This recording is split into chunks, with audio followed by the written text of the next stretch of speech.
I believe that there are always multiple ways of doing the same thing. Then there in a participative learning process, there is this opportunity for students to correct themselves.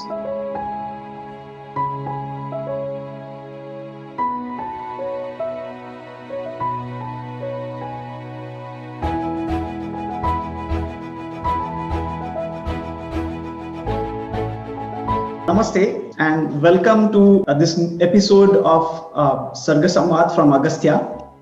I am your host Vinay Dabholkar and I am delighted to have with me Dr. Anil Kakodkar with me. Dr. Kakodkar is a big name in scientific and engineering community in India. He is a nuclear physicist and mechanical engineer. He was the chairman of Atomic Energy Commission of India and the secretary to the Government of India. He was the director of Bhabha Atomic Research Centre, BARC, and he is a Padma Vibhushan awardee, the second highest civilian honor in India. Now, Kakodkarji, along with his ex-colleague Suresh Gangotra, has written a memoir, Fire and Fury, Transforming India's Strategic Identity. But let me just quote Dr. Kasturi Rangan, just a couple of lines from him, who is a former chairman of Indian Space Research Organization, ISRO. He said, "It's a powerful narration of the life and times of an extraordinary Indian. It recapitulates and recreates one of the most significant scientific and technology developments in the country since independence, the atomic energy program." Welcome, Anilji. Thank you. Anilji, let's begin with Ekalavya, whom you said is my friend, philosopher, and guide. You invoke him in the beginning of the book, and you invoke him when you end the book. Now, what is Ekalavya mindset? And can you please give an example from your journey where you found it useful? As I was kind of working on this memoir, one thought that came to my mind: what is it that you look for in your life? How do you prepare for it? Now, of course, for all of us in our journey of life, we meet several gurus, some whom we get into that guru shishya relationship by design. Now, you can identify a guru whom you have a formal relationship or who is, in a formal arrangement. But you can't identify a guru who might have influenced you. And there are several who had influenced me, some knowingly, some unknowingly. And I wanted to express my gratitude. So the best way of doing that was to assume the role of a Ekalavya. Everything that you do, while it may be your achievement, but is because many others helped you to do so. So instead of writing a formal preface of the book, I call that piece Ekalavya's report card.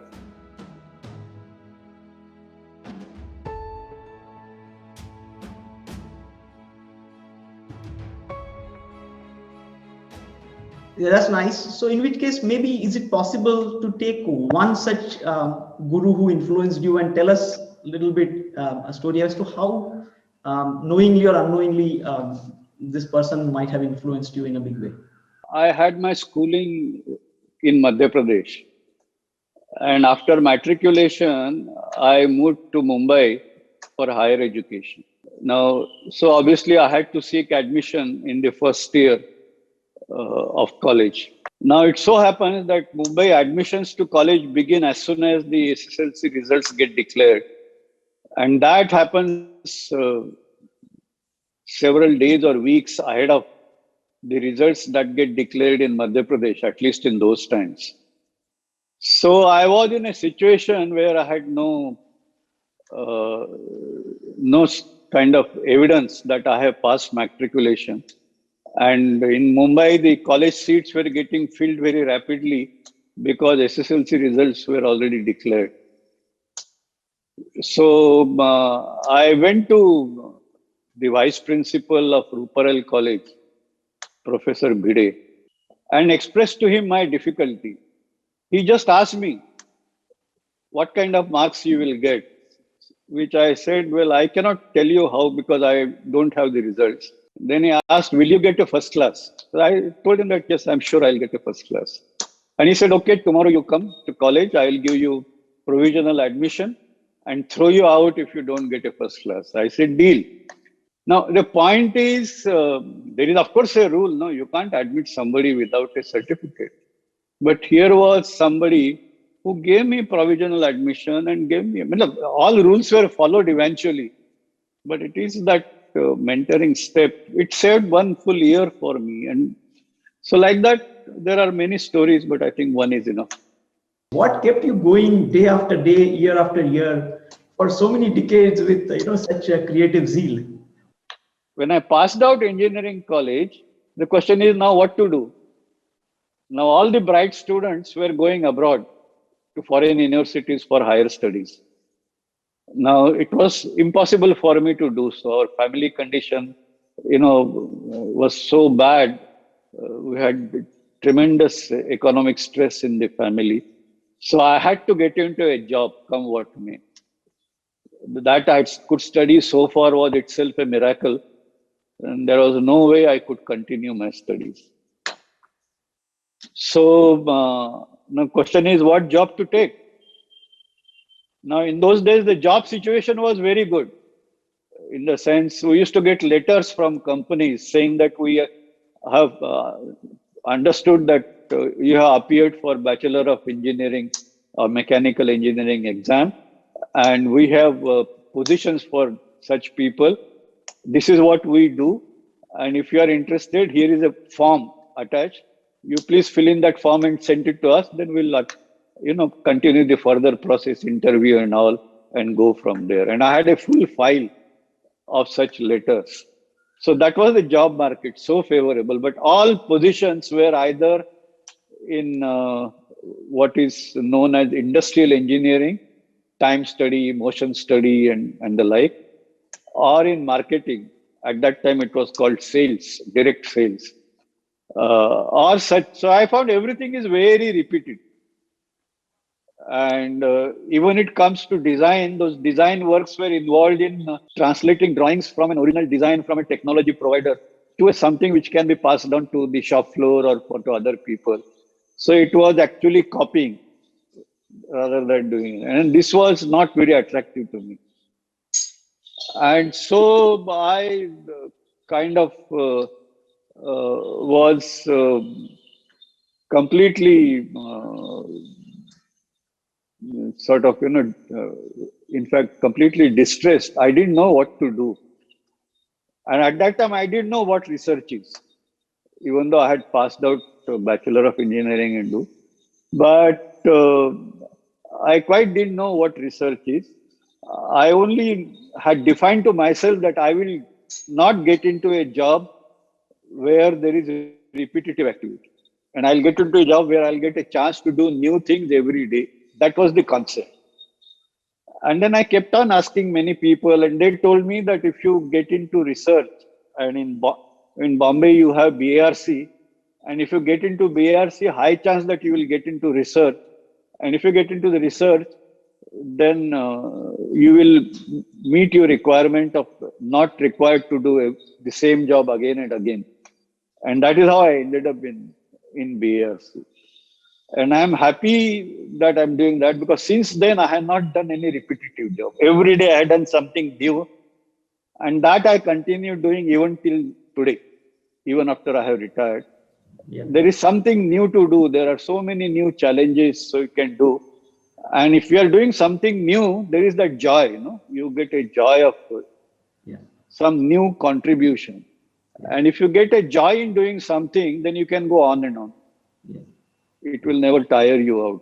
Let's say if we call this participating problem solving. So can you give one such example where the skill was important in your case and maybe talk a little bit as to, do you think it's useful to nurture it even at school level? I cited Ekalavya as a part of preface of that book. Otherwise, I am also, what shall I say? I believe in myself. rather than doing everything only on the basis of uh, something done by somebody else. I believe in deciding your course of action purely by yourself. With respect to the participative decision making, I think this is extremely important. And the point is, so when we are trying to do big things, uh, then you obviously need a very large number of people. And at times when things are complex, you require fairly diverse set of people. And it's important that they all work as a team and give their best. Now, of course, as a leader, there is always merit on in leader leading from the front. Even if I have clear notion about how a thing should be done, even if that colleague is in the same field as you, in which you have much more experience than your colleague, I would much rather defer to the way my colleague would want to do a thing rather than insist that do it the way I tell you to do. And even though I am fully confident that I will do it my way and do it successfully. And that I have always believed in. And because I believe that there are always multiple ways of doing the same thing. The whole process should be 100% participative, in the sense what I want to do should be transparent to others. Similarly, what they want to do should also be transparent to everybody else. So there is that consultative process we have always held and debate and then arrive at a kind of collective decision making process. But even there, because doing complex things, there could be errors of judgment. And so we had actually created a process amongst ourselves saying one of my colleagues in the group would take on the role of conscious keeper. And and that colleague also will be as integral participant to this whole decision making process as everybody else. And then we would say that, all right, we take a collective decision.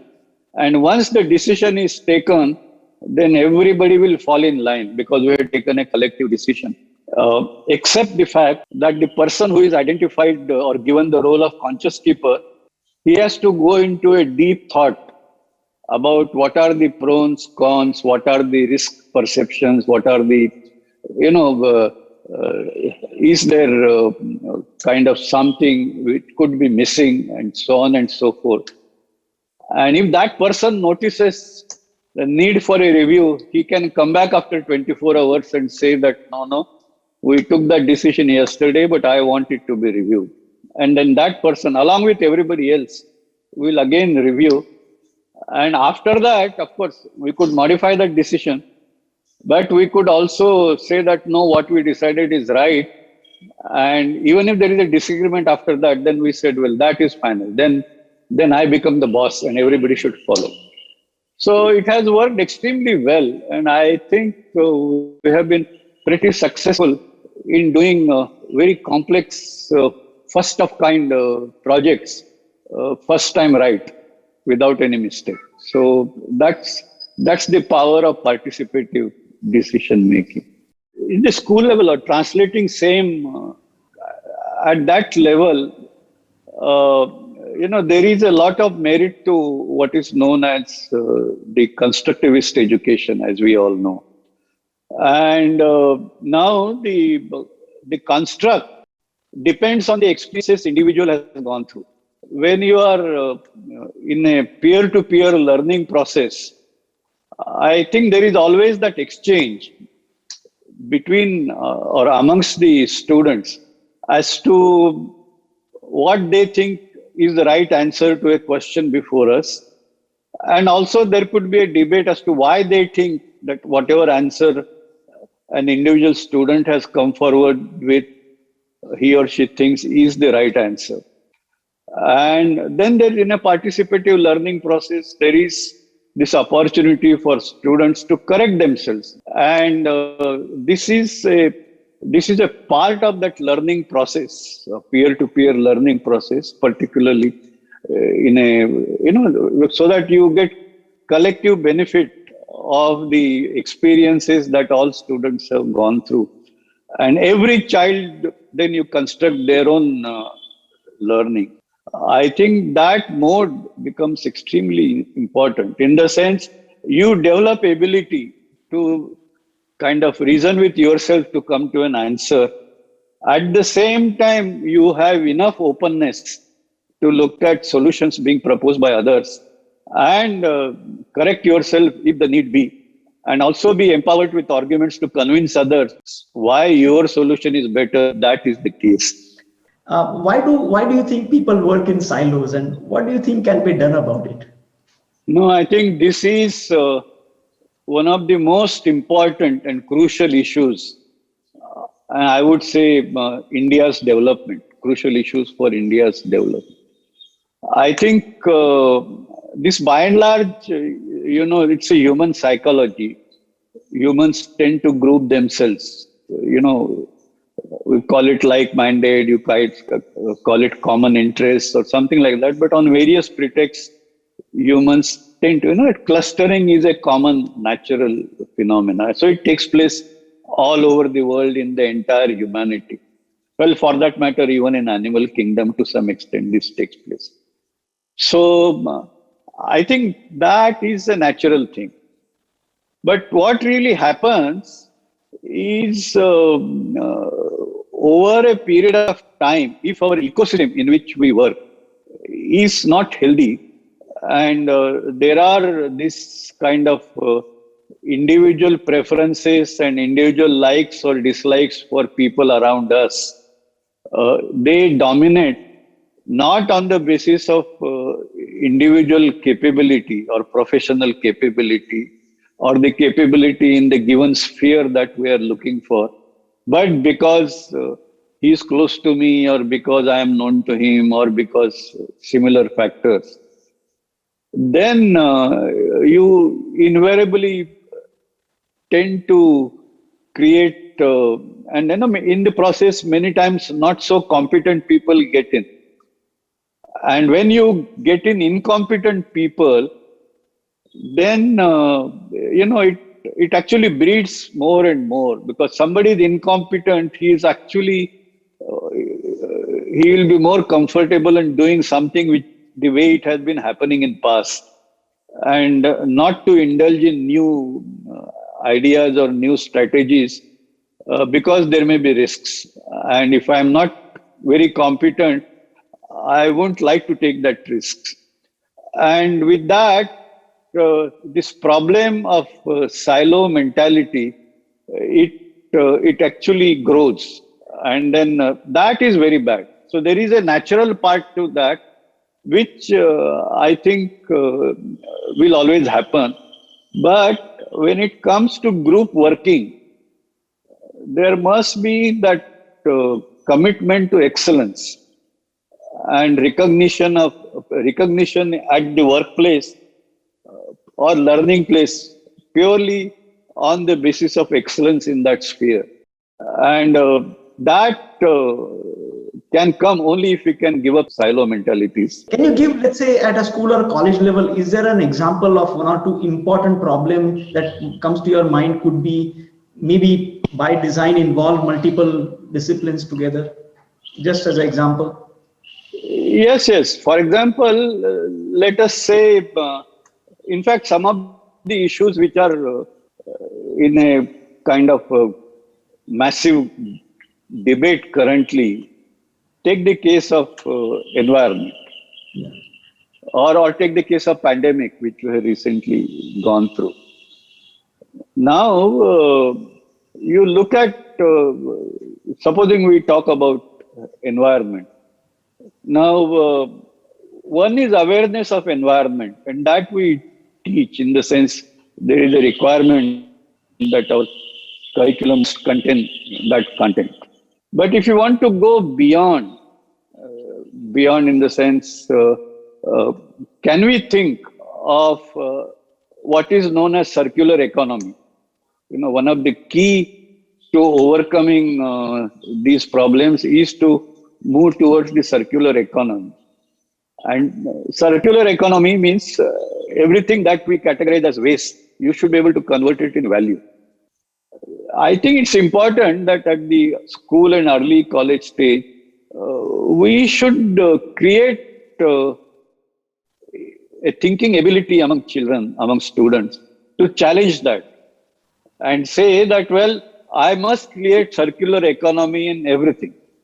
And you can give many examples from the plant and animal kingdom where there is, the various the cycles, sustainability cycles are well known.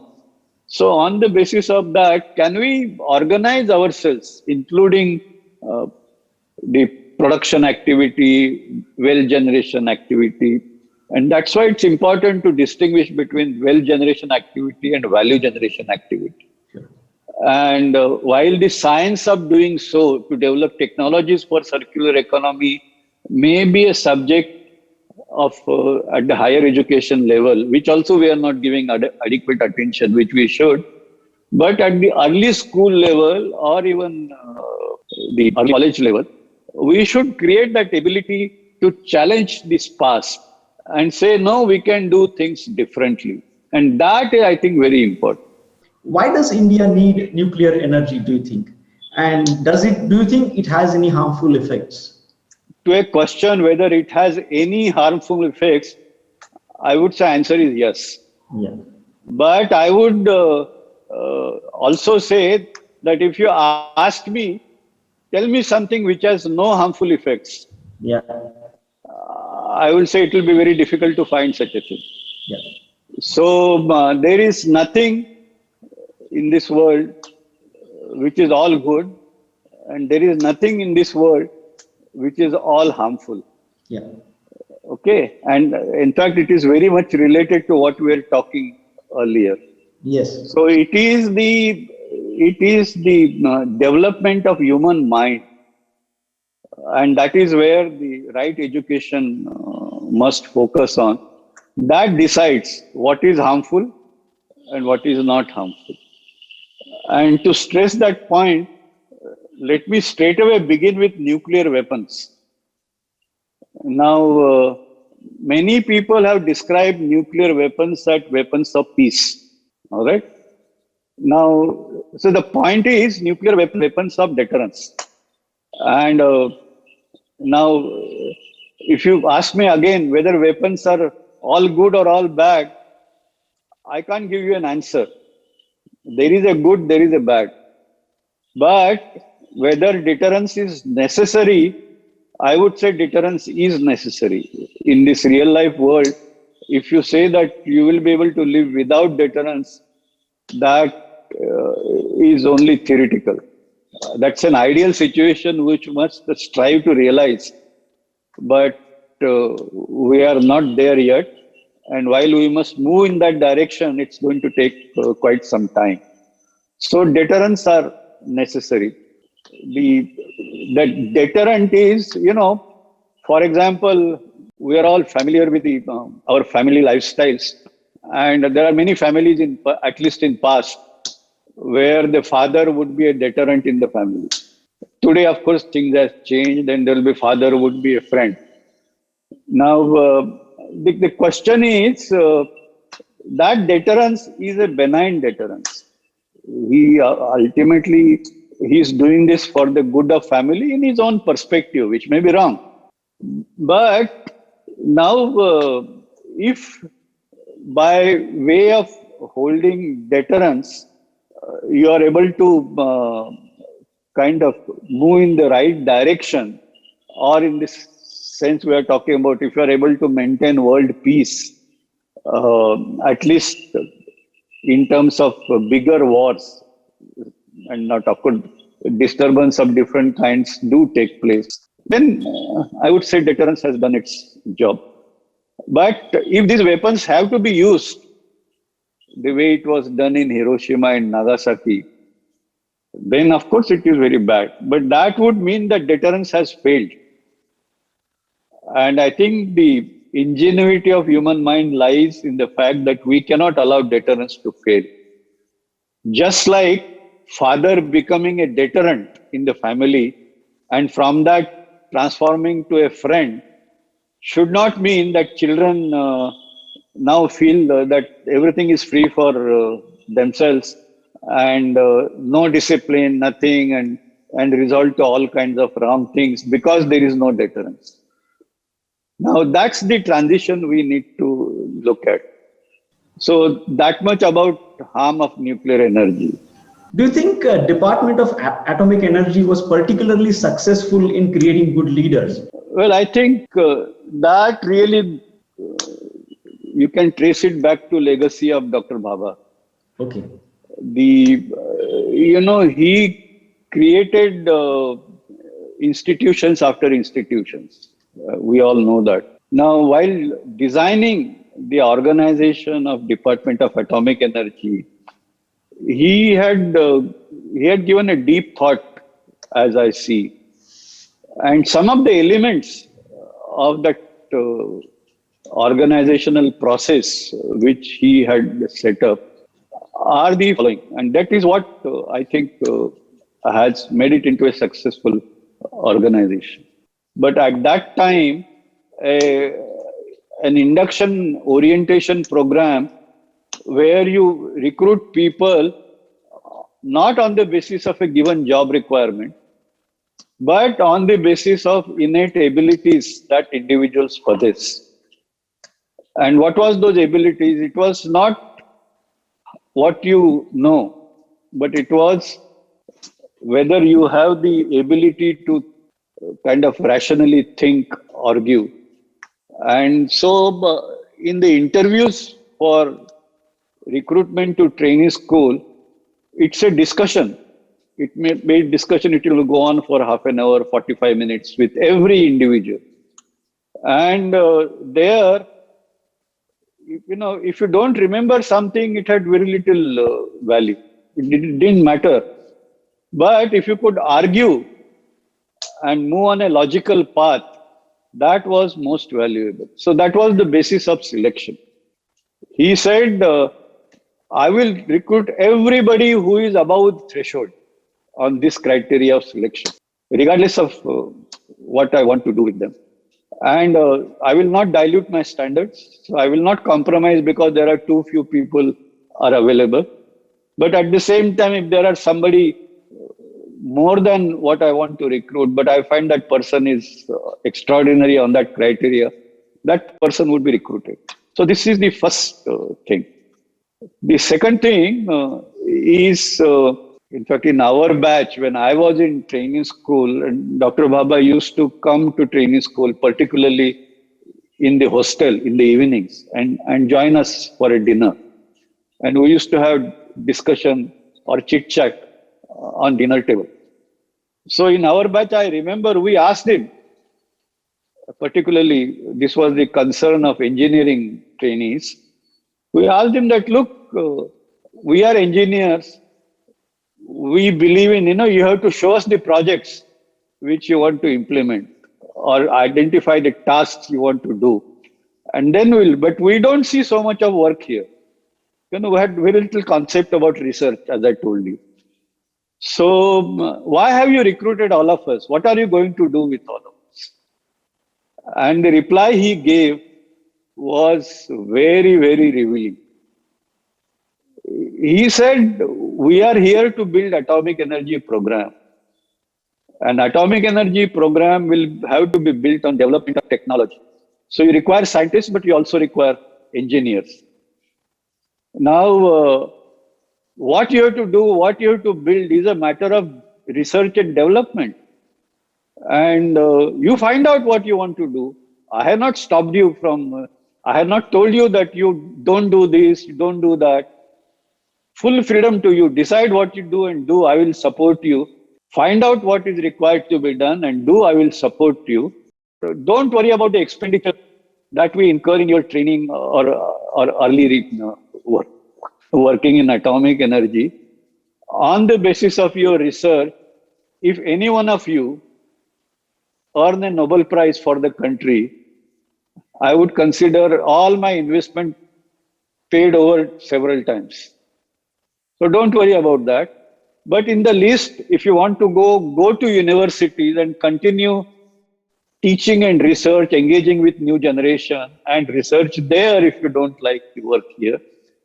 And so the as people move up, it is the leaders who get pushed up, at least as far as the scientific and technological development work is concerned. They have been good leaders, and if I can cite several names.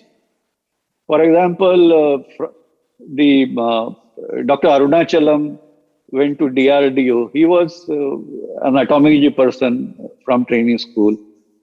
Dr. R. Krishnan, who led GTRE, he was from atomic energy. Dr. B.V.S. Ramurthy, he was actually my batchmate. He became secretary DST. And I can count at least a dozen names like that. So that way, the export of leaders from atomic energy to other departments has been quite high.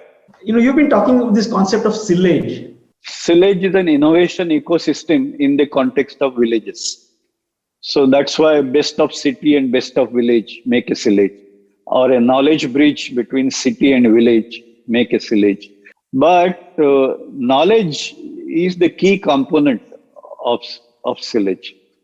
And I believe that, for any society, or for that matter, any country, to be the sort of ahead of others in this competitive world, that actually gets decided on the basis of your ability to do new technology products first time ever, first of kind technology products. Now, that, of course, we talk about innovation. Innovation is much broader word, but I will say ability to create first of kind new technology products. So when I was towards the end of my career in atomic energy, I felt a lot of, for example, we had done very good in our reactor development. We made our reactors which have achieved world-class performance. There are many new things which did not exist, we did. So I was very proud of that.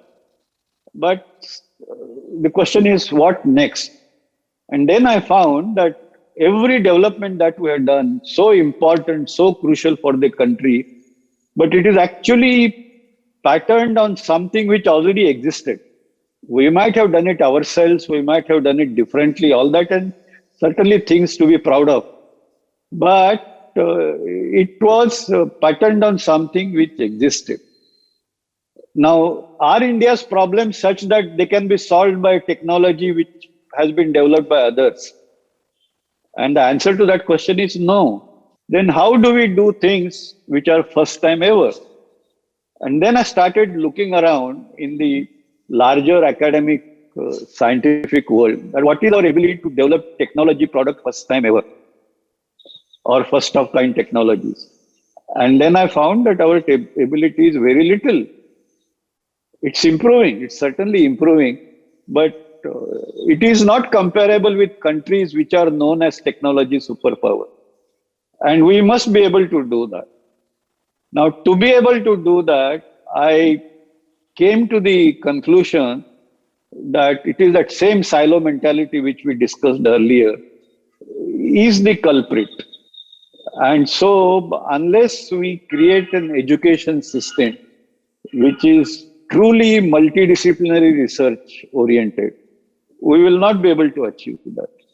And so, even while in atomic energy, we created this Homi Bhabha National Institute. We created a National Institute for Science Education and Research in Bhubaneswar.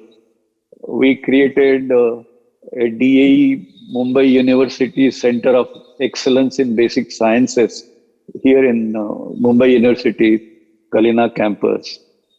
And I paid a lot of attention to this high level research, which has that experimental, hands-on and multidisciplinary orientation. The problem of India in terms of being technology superpower is actually a cultural problem. And we must change the mindset of people.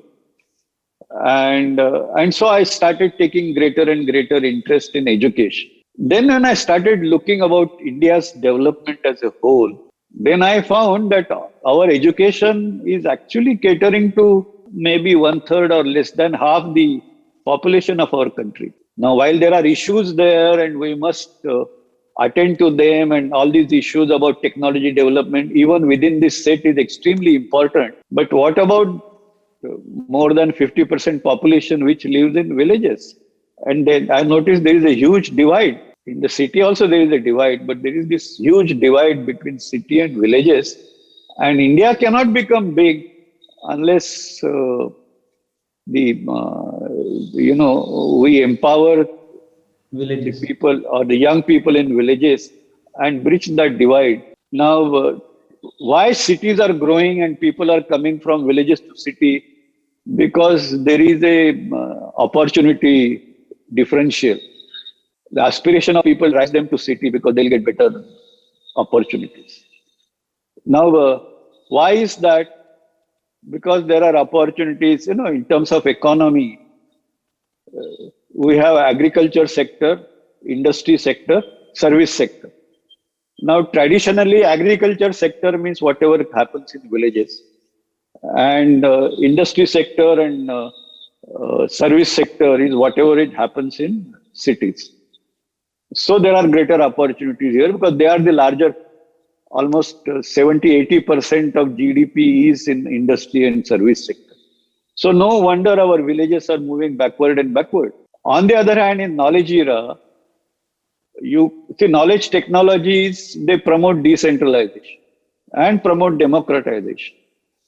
So you can do service sector activities in villages. If you can create an app it's living in city, you can also create an app living in village.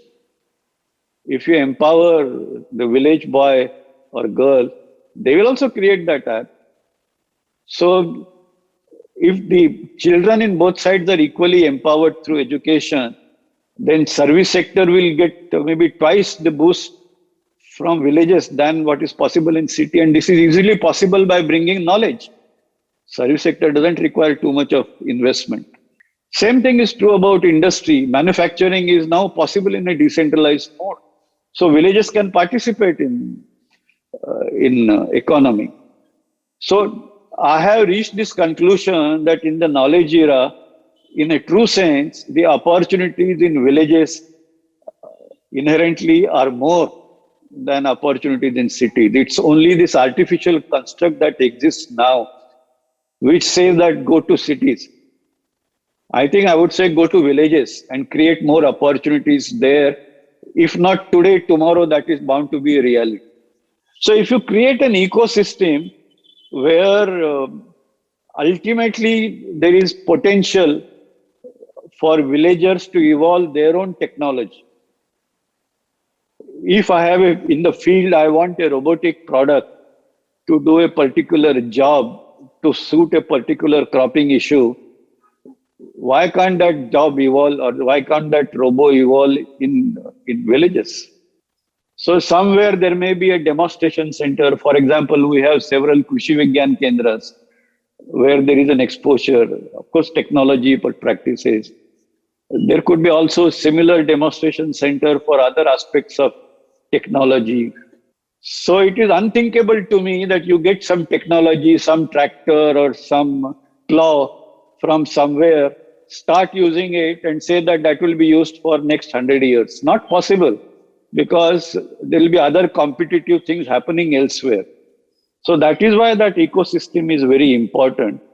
And if we are able to create such an ecosystem progressively, beginning from education domain, beginning from livelihood domain, beginning from technology domain, beginning from finance domain, you can identify several ways. But if you do that and eventually reach this objective, I think per capita income in villages, not only farmers' income twice of what it is now, that is the current ambition, But I think farmers' income can become 2 times the income, average income in. I'm not talking about farmer income. I'm talking about income of people in rural areas can become twice of income of average people in urban areas. So that is the dream of Silage. Thank you so much. We took a lot of your time, and it was really wonderful to look at several dimensions that we could explore. You told us so many of your insights, right from your college days to your career in atomic energy and DARC, and your recent explorations and experimentations in bridging this divide between villages and cities. So thank you so much for your time and your Thank you. insight sharing. It was wonderful to have chat with you. Thank you. Thank you. Thanks a lot.